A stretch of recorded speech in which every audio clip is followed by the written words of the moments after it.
Hello and welcome back to another episode of You Want to Do What. Today we've got Conor on, who's the MD of a recruitment company. Hi, Conor.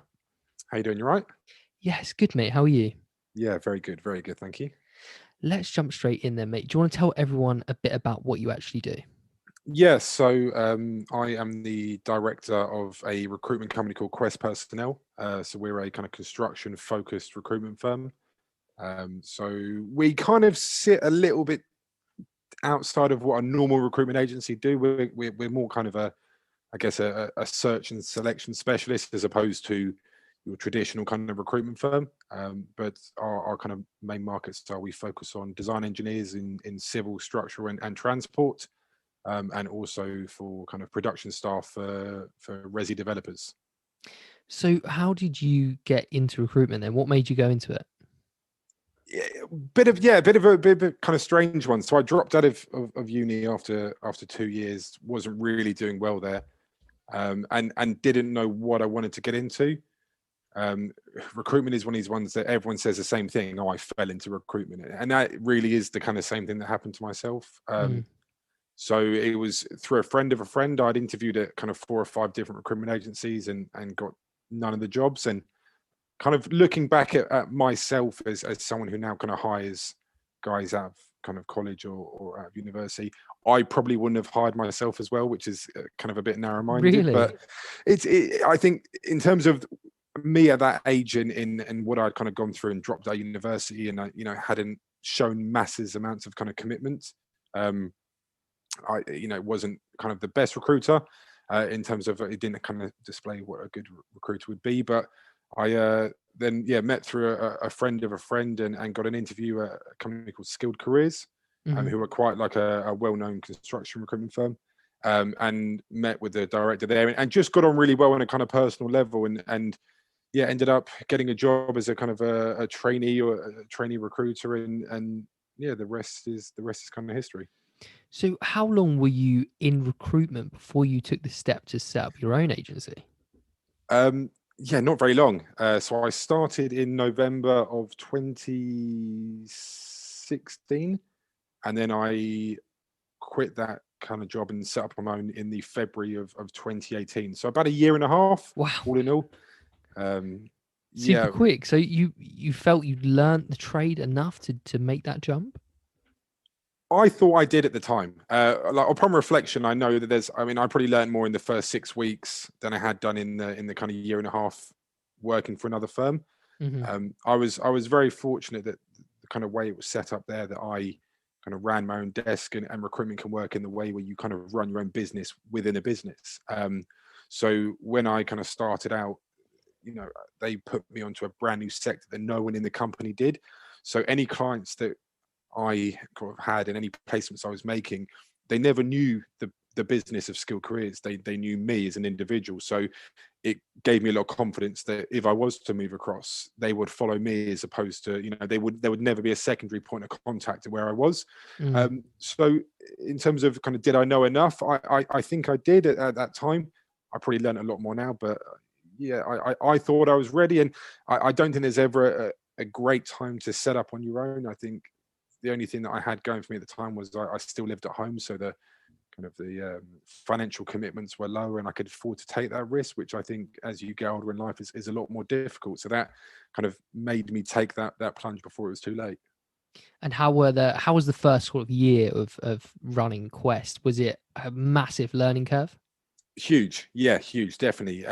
It's one of those ones where throughout kind of most of my life, and even on a kind of at school and in a personal level, and then when I first started at my old firm, there was always someone to ask a question to, that you always had a sounding board of anything that was going on. Mm, um, then when you go to do it all on your own, it's a case of you're the ultimate decision maker. And you know that's amazing when it goes well, because you were the smart person that had that idea. But also it's quite a scary thing when it's, okay, if this goes wrong, this is on my shoulders and I have to make the decision on it. So yeah, definitely learning a lot about that, learning a lot about running a company, what that means, taxes, budgeting, loads of different factors outside of the recruitment sphere that I probably didn't take into account.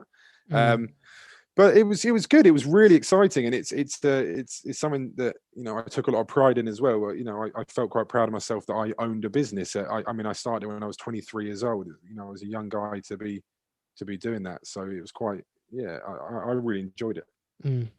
So going back to recruitment itself, I think it's quite a popular career, or certainly I know a lot of people in it anyway.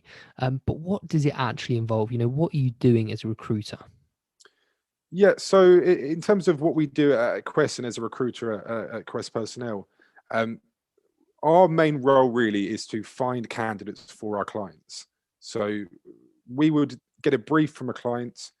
This is the position we're looking for. These are the essential skills. This is the budget we have for this position. This is the role, and this is us as a company. We would basically try and qualify that in as much detail as possible. Potentially what we call kind of expanding the role. So if someone said to me, "Oh, Conor, we're paying £40,000 for a senior engineer," okay, well, would you consider someone at £45,000 as long as they could do X, Y, and Z, and widen that as much as possible. And then we would then go out to the marketplace through kind of different methods and pretty much headhunt people out of organizations and place them in with our clients. Okay. So we deal with guys that 99% of the time are not actively looking or searching for jobs. It's more kind of getting people and persuading them to move for whatever reason, really. And I think people put recruiters and LinkedIn together a lot. Is that one of your major tools that you'd use as a recruiter?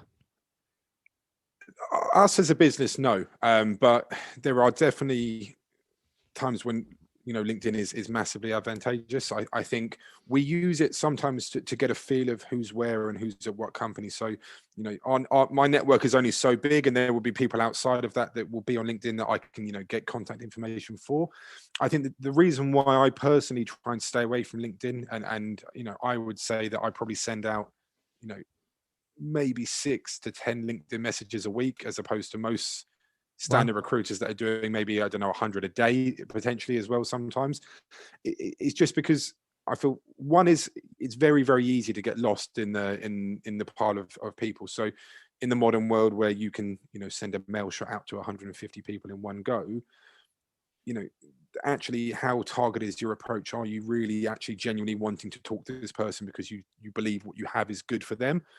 I don't know that's the case. Whereas for myself, it's a case where I want to have real conversations with people. Can I do that over LinkedIn? Sometimes, but most of the time I'm more, we work as an old school recruitment firm where it's very much heavy telephone based. So that's your approach, because if you're not using LinkedIn, then it must be really difficult to build a network. How are you approaching that?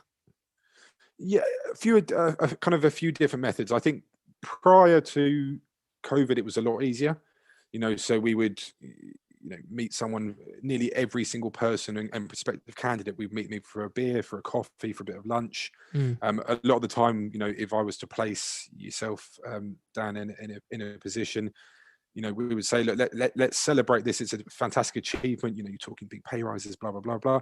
Let's go for a few beers. Make sure you bring along a few of your colleagues. It'd be good to take them out as well. All of a sudden, your network grows, and it's the classic kind of, the 7 degrees of separation. You're only ever, especially in the engineering world, it's a small industry. You're probably only 2-3 connections away from knowing everyone in the industry. So as long as you actively work on that and put yourself in an environment where you can network, you will eventually, as long as you provide a good service as well, because I can imagine on the other hand of it, if you have a bad name in the industry for whatever reason, that would also get around very, very quickly. So I would say, myself personally and as a business, we probably still get about 60% of our placements are from referrals, from recommendations to other ex-colleagues and stuff like that, and that's a big part of our business. Wow. Okay. So yeah, that's completely different, because I think recruitment, I don't know if you agree with me, recruitment tends to have a bit of a funny reputation. People put it together with, like you were saying, mail shots of send out to 150 people and you just ignore it in your inbox. But what you're saying is, if you take a more measured approach to it, and you actually concentrate on the conversations and building relationships, that's the way to do recruitment.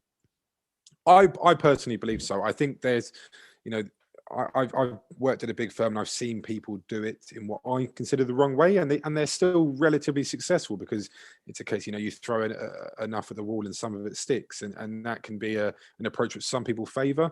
I think, yeah, you're definitely right. Recruitment definitely has a bad name in it. I think all kind of service industries do, because there is that kind of sense with, well, actually this transaction could happen without us being there.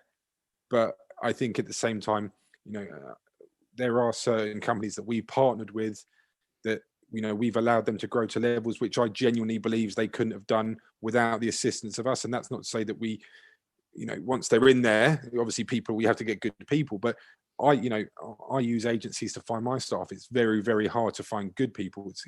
So I think if done in the right way, we do bring a lot of value to companies. So how much of an impact is technology and new software having on the recruitment industry? You've mentioned you don't really use it. It's all about building a real life network for you. But other areas of recruitment, are they seeing an impact from sort of software and new tech maybe replacing some jobs? Um, I'm not too sure really. I think the biggest thing that we've seen kind of this year is obviously with the introduction now of people having to use video technology, kind of, Skype interviews, Teams interviews, Zoom interviews. They've been there for years, since I'm only, it's coming up to 5 years in the industry, but when I started, they were still commonplace. People just didn't really like doing them. I don't know why. I think people kind of, it was always a really tough sell to try and get that sorted. With it now, I'd say even now we're conducting face-to-face interviews, we're still probably doing about 80% on Teams, and that's massively sped up the process, which Mm. is brilliant for us, because where it would take potentially 4 to 6 weeks from receiving a CV to getting an offer out, it can be as soon as sort of 5-6 days now, which Wow. is great. When the demand is there for staff, we can now actually properly service these companies by getting people in there a lot quicker. I think that's the sort of biggest change that we've seen with technology helping. I think in terms of how it's kind of helping with resourcing of people, is that kind of what you're asking, or are you asking in Yeah, I terms? just, I've looked into it a little bit before we had our chat, and it just seems that there's a lot of tech on the market for, like you said, service industries you don't necessarily need recruiters, but they add value in the chain. But some software are looking to sort of replace that and help companies go direct to the market. But I guess from your point of view, there's that crucial, like you said, you've helped companies get to places they couldn't get without your help. So I wondered if it was affecting your kind of industry. Yeah, in that sense, like for example, I'd always kind of tie it back to the classic thing of a job board. So that was supposed to be the death of the recruiter, because all of a sudden I put an advert up, I'll get the applicants and I can do it all myself, and it's Mm. amazing. The issue with that is, and as a business, I've always held true to this. We do not put any job adverts up at all. And I always tell clients when we speak to them, we as a company, we charge a fair bit more than most of our competitors, but we also say to them, for example, we won't use job adverts. All the things that you can do as an employer, we won't do. We do the things that you guys can't and you guys don't, and that's why we do feel like we can charge that premium. We always say Yeah. to companies, first and before you use us, put a job advert up online, message a couple of people directly on LinkedIn. And when it gets to the point where you're still doing that and you haven't had the results, that's when, you come to us and say, well, look, who do you have in your network, or who can you directly approach for us as well? And that's where I believe our value is a little bit different to your traditional recruitment model, which, with technology probably will start to become less valuable to people. I guess that's true though. When you're talking about, the value you add and what you've talked about so far is you really build an in-person network. You're not relying on tech. You're relying on word of mouth. You're relying on, people coming and saying, hey, look, I use these guys. They're great. Get involved. Them bringing their, people they've worked with at companies over to you. So, people could sit there and go and search themselves, but they're not going to find the network that you're building, right? I think that's the big thing, and I think as well, what people have to consider is that not everyone's on LinkedIn, and if you have one approach of this is what we use, you are just going to miss out people that aren't on there, and a lot of people don't change their LinkedIn as well when they move jobs, because they don't want to get bombarded by recruiters, or or they forget to do it. And if you're a recruiter, you think everyone's a LinkedIn because it's this amazing tool that you use every day. But I when I meet with engineers, I always say to them, how often do you check it? And then, oh, maybe once a month. And we had a really, really funny example actually recently. A chap, an engineer, who we placed with a company called Conor, who are a civil engineering firm up in Cambridge. I messaged him on LinkedIn, and he still hasn't replied to my original message, and I've actually ended up placing him since then because I headhunted him. So when I talk to kind of trainees in the firm, it proves the point of, this is someone who we have actually gone out and placed, and he still hasn't replied to my original message. So we talked a bit about you going out and meeting with clients before COVID, and going to have a coffee or a beer or something. That implies to me that you have to be quite confident as a recruiter and making conversation, quite outgoing. What would be some personality traits that you see in yourself and others in the industry that really help you thrive? I think the biggest one I always say is emotional intelligence. I think if you have that, you will do very well in recruitment. The ability to read different people, and I'm not going to say mimic them, because that kind of, or replicate what they do, but understanding when you meet with someone, the kind of personality that you need to take on to make sure that you guys get on. It's a case where you might meet someone and they're very flamboyant and high energy, and you need to match that. And then other times you'll meet people and they're a little bit more reserved, and it's understanding and being respectful of how they want to communicate with yourself as well.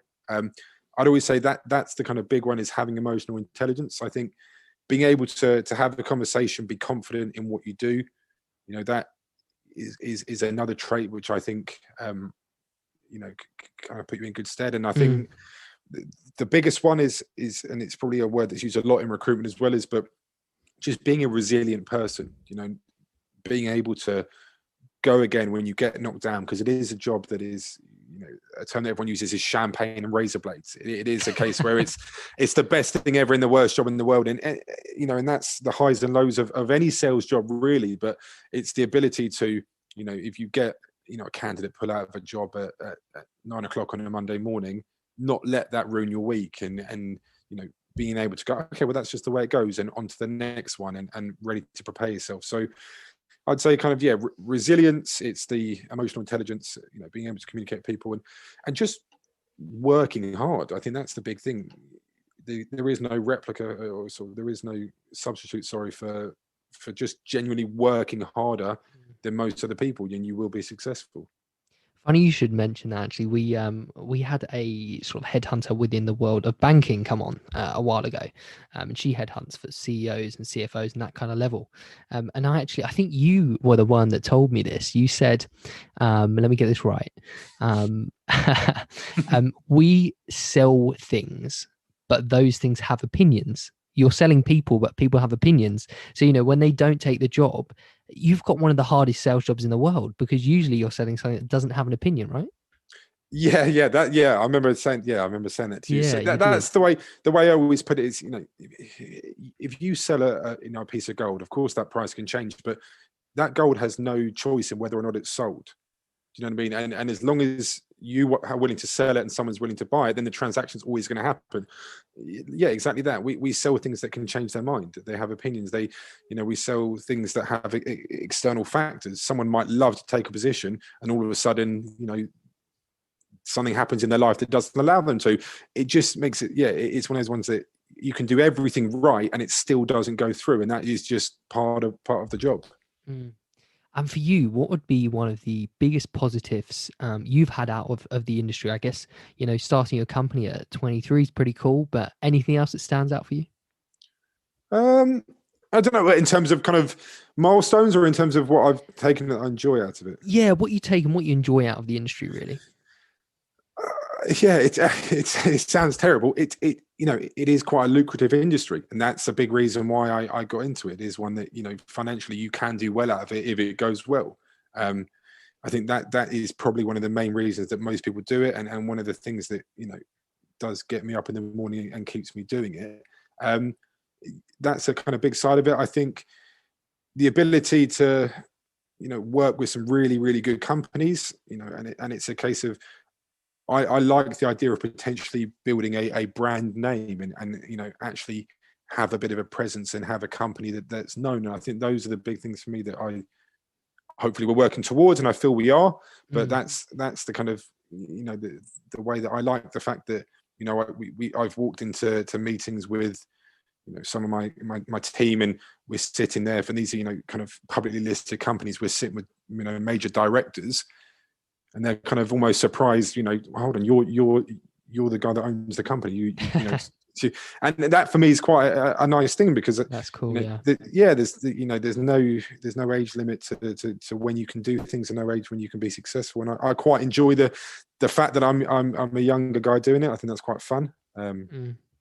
I love the fact that you said that you love the sort of financial reward to it, because I think people now, they kind of, I don't know what it is, but they shy away from saying, oh, I enjoy my job because it pays well. And there's absolutely nothing wrong with that. I think people need to be a bit more like, if you people work for different reasons. If your reason is financial reward, great, fine. If it's more, I just enjoy my job, that's fine as well. But I love the fact that you said that.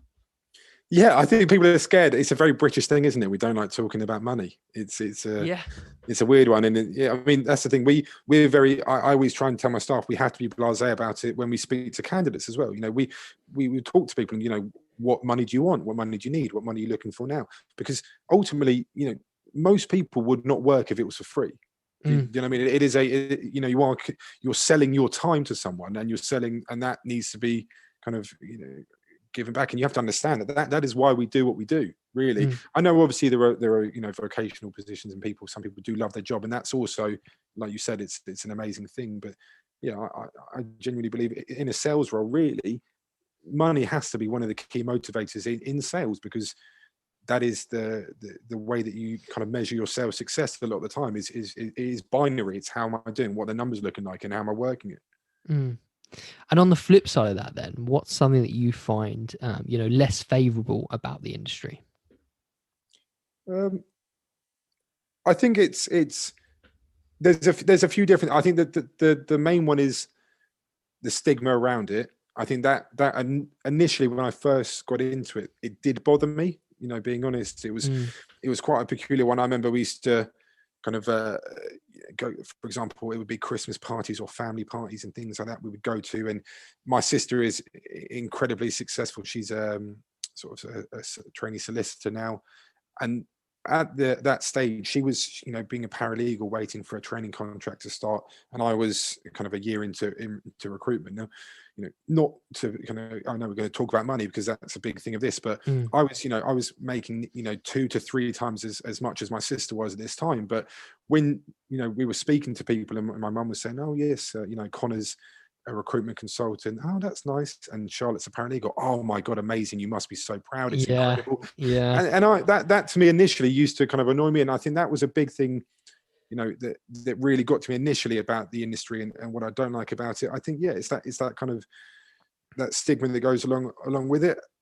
I think another part as well is a lot of people don't see recruitment as a career. It's one of those things that, okay, I've left uni, I don't know what to do. I want to do recruitment for a year or two, and then I'm going to find my real job, and that's what I'm going to focus on. And I think that also ties into why people have that negative image of recruiters. It's because most people that do it really aren't great at it, because they're just doing it because they don't know what else to do. Whereas there's not. I mean, now there are apprenticeship courses you can take in recruitment and HR and stuff like that, but it's not something that people go, oh, actually, this is a really good career. You can build a really, fantastic life out of this, and it's extremely rewarding. It's never really painted in that picture. It's always, oh, you'll make loads of money when you're very young, so give it a go for a year. If you don't like it, no worries, you'll go get a real job. Yeah, no, I completely, I think that is the perception. I think you've hit the nail on the head of recruiters. And like you were saying, when you go to family parties and somebody thinks, oh, okay, well, you're a recruiter. But, you're a really good example of how recruitment can turn out if you work hard, right? Yeah, and not just even from me owning a business. I've got guys that work for me who are like one of our highest performing guys, a guy called Joe. He's 22, just turned 23, doing extremely well for himself. He has 1 GCSE in he's not someone who on paper is smart, but an extremely sharp individual, someone who's very, very switched on, and has jumped into a career that's going to, really put him in a great financial position for the rest of his life. Yeah. You know what I mean? I, So it's I don't know if you sort of, agree with me, but I think there's too many industries now that are going down the route of specific qualifications. You need to have X, Y, and Z. Some people are just not good at school, yet they are brilliant at the jobs they choose to do. And I just, the obsession with, I've got this grade, that grade, I get it for certain, industries and certain career paths, but it's just not necessary for a lot of careers that you can do really well in if you're not academic.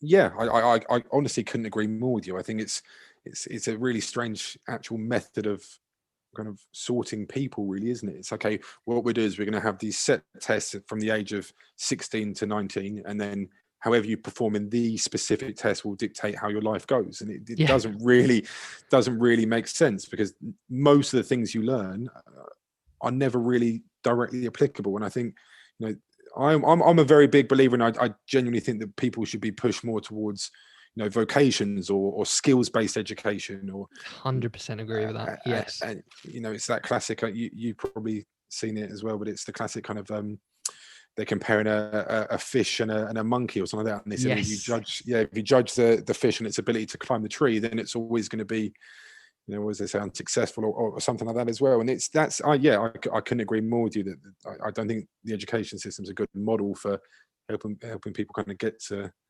where they should do in life. Mm. So we kind of talked about it a bit earlier, but let's talk about money if you don't mind. Okay.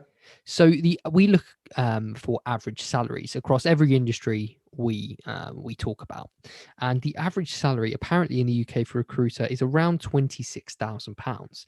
Now, recruitment's a bit different though, isn't it? Because you can get commission structures, you can get bonuses. How does it really work, and does that figure sound about right for the average income for a recruiter? I would say that's probably yes. I'd say because you're kind of having to, I guess, have a cross section of graduates and also very senior guys as well. But yeah, the way they kind of to really simplify it, the way that it operates in recruitment is, when you get someone in a position, when you place someone in a role, you will charge the end client basically a percentage of their annual salary. Now, different companies work in different ways in terms of how they pay the staff commission, but what that result is, and that charge to the client, that's what's called your billing. So that's what you will bring in revenue for the company you work for. Now, as a consultant, you will then receive a percentage of that. And that can vary on a load of different factors. Some places just do a fixed percentage. Some places will do a sliding scale, that the more you place within a month, you will, the more you get, the more you will receive. So for the first maybe £10,000, you might receive 500 quid. For the next £10,000, you'll receive £2,000 of it, and it kind of works that way. So that's kind of how commission can be structured. Some companies do it slightly differently. How, as a business, we would do things, so we do it on a month by month basis, and how it sort of operates as well as any deals or any of your candidates who start in the month of January, for example, you get paid that commission in February as well.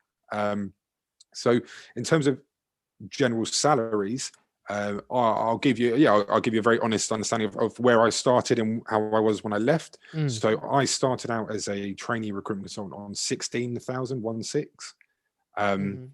I started on that in November. I was then promoted to what they called an associate consultant. So basically, you worked alongside the consultant in January, and I was moved on to 20,000. And then by I'm trying to think when it was now. I think it was by maybe the June or July of that year as well.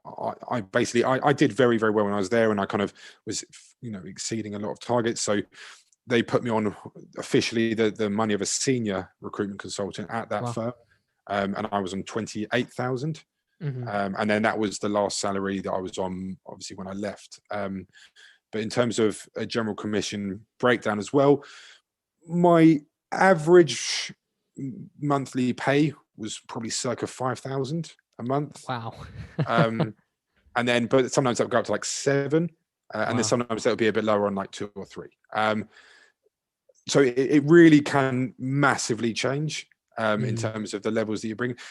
Obviously, for that kind of 5 to 7, I was, bringing the company anywhere from 18 to kind of £30,000 every month. So I was getting a pretty good kind of chunk of that. But I would say, yeah, the average, sorry, I got off on a bit of a tangent there, but the average kind of salary, 26, it could be right. That's probably for your mid-range consultants base level salary. But I guess we're saying if you bill more, essentially in how your commission structure works, it can be a hell of a lot more, or it can equally, it might be a bit less. Exactly that. Yeah, Yeah. it is one of these ones. It can be incredible. There are people. I think I read it maybe 2-3 years ago that I think that out of the top 3 highest paying jobs in the city, recruitment was in there. Wow. Some of these guys are on crazy money. Once you get to kind of, if you're placing a director on whatever he's on, and you're getting 20% of that, it's it can be huge money when it comes back to it. So I'm always interested when we have recruiters on to ask them about CVs. And so what is something that you always look for, or what makes a CV stand out for you when you're sifting through them all? I think in terms of if you were, in the professional kind of, you're not a graduate, you're going into it and you're already working. Yeah. I think longevity is something that is always seen, kind of as a really strong trait to have. If you are somewhere for 6 months and then you're another place for a year and then you're another place after that, sometimes firms will take a punt on someone. But where a lot of comments we get is, love the look of him, or he's interviewed incredibly well and I like the look of the CV. I just don't know if I can justify paying an agency fee if he's going to leave us after 6 months or a year. Sure. So that can always be a difficult thing. I think, put your kind of actual personality onto the CV as well. Don't, try and just make it relatively generic. Really put what you're interested in, what your general, quite generally what you were doing at this company, what you helped them with. Don't be afraid to not boast about what you've done, but don't be super modest with it either. If you genuinely believe that you helped the company in X, Y, and Z way, make sure you put that down. People want to see the best version of you on that CV. One thing was always told growing up, which I massively disagree with, is that a CV needs to be a page long or 2 pages long and short and sweet. I think it doesn't need to be filled with waffling. If you haven't got a lot in your career, if you might be in your first job ever, or you're looking to get into your first job, then obviously don't write 6-7 pages. But if you've had a really good career and you've achieved a lot of things, they need to be in there. Do you know what I mean? That's something that I've always kind of been told as well. But yeah, I try to say those are a few things that we kind of look for as an agency, and things that stand out for us. I think key skills is always a really strong point. Have an actual section of these are the key fundamentals, and don't be afraid to change those around depending on what job you're applying for. If you're applying for a job at a slightly more kind of, if you're putting in an engineering world, if you're applying for one that's a lot more kind of project management focused, put those into your key skills. If you're applying for one that's a lot more kind of technical, then put that into your key skills. It is okay to chop and change your CV depending on where you're going to be sending it. Mm-hmm. And is it right to say, if you make a statement in your CV, you should be quantifying that statement? If you say, I'm good at, let's just say accounting. If you should say, I'm good at accounting. At my previous company, I did X, Y, and Z to help that part of the business. Massively, yeah. I think that's you're nailing it kind of bang on there. You need to be able to give clear examples of things that you've done. And for anyone listening to this and they may be in recruitment already or thinking of going into it, what's your number one tip on progressing in the industry? It's a great question. Just kind of thinking, what would I say my number one tip is for? I would say a big thing. I've seen the people that have done there's a common trait that I always see in people that succeed and bill more than everyone else, and it is simply just put the work in. Don't be one of these people that don't accept that you might be sat next to another recruiter who bills £5,000-6,000 a month and you're doing £9,000-10,000. You think, oh, I'm doing really well because I'm beating the person next to me. That's a really common thing that I saw. I worked in a company where everyone thought that they were doing amazing, and then actually, if you contextualize it with what you potentially could be achieving, it never really weighed up. And I think it's very easy to, be happy with what you're doing in terms of your numbers. If you genuinely want to push on and crack on, there's always another company that you can work with. There's always another candidate you could potentially get hold of.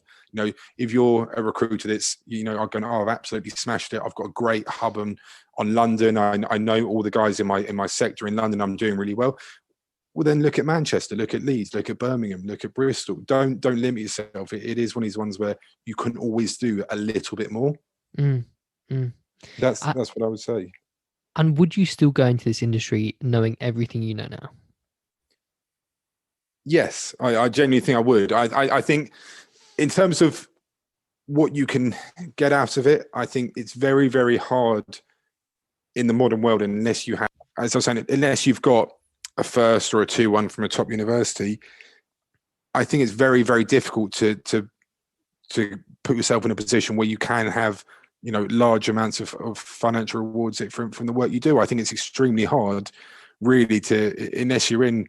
I don't know whether I'm saying this from a naive standpoint, but unless you're in the traditional kind of your banking, your finances, those guys, to really actually make a lot of money. And that's something for me that was a big reason why I got into a sales-based role that was commission-based. The earnings were purely based on myself. Mm. Well, thank you so much for coming on and talking. It's actually been really interesting, and you've been really honest about the whole recruitment world. And yeah, I've loved having you on, mate. No, thank you. I appreciate it. And hopefully, people, might listen to it and go, actually, you know what, I fancy giving it a crack. And I'd always say to people, if you genuinely want to do well, anyone can do well in recruitment. You just got to give it a crack and work harder than the next person.